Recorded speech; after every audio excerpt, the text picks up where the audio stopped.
If you've got your home listed in Metro Atlanta, you could very well be frustrated with the lack of showings at this time of year. You might even be beginning to think it's something you or your agent have done wrong, and you might think that you made a mistake in listing the home right now. We've got a listener question from Michael and Tricia in Winder. They say, we listed our home at the beginning of the month and thought we would have more showings. What's wrong? Is it our house, the price, or the market? And this is such an interesting discussion.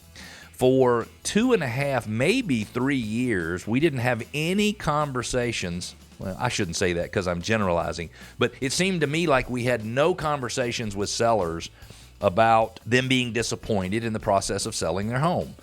The process would work like this. You could take any listing anywhere, dirty, clean, looking good, not looking good, and you could sell it fairly quickly, and sometimes as many as 25, 30 offers at a time on a house, and you could sell it pretty quickly for a good price. Well, today, the first buyer that walks in the door is not always interested in buying it, and sometimes you've got to have 12 or 15 or 20 showings in order to get that first offer.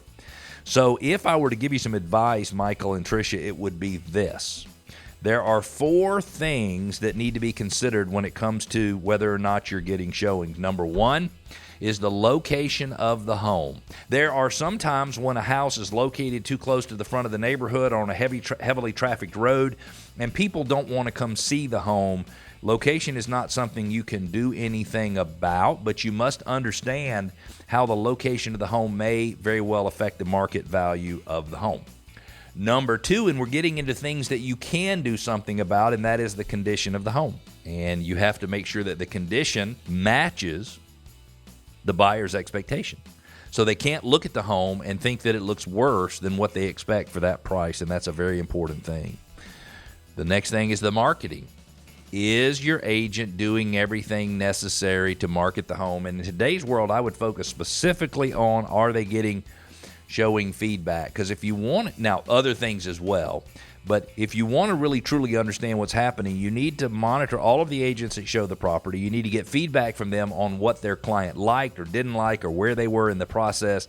Your agent needs to collect all that information, but they also need to be doing one very important thing that we do, very few agents do, is we look to see the agents who showed your home, did they go sell another nearby home? Because, see, those agents with their buyers can be the best source of information on what you need to do differently to sell your home. So it's location, condition, marketing, and the last thing is pricing.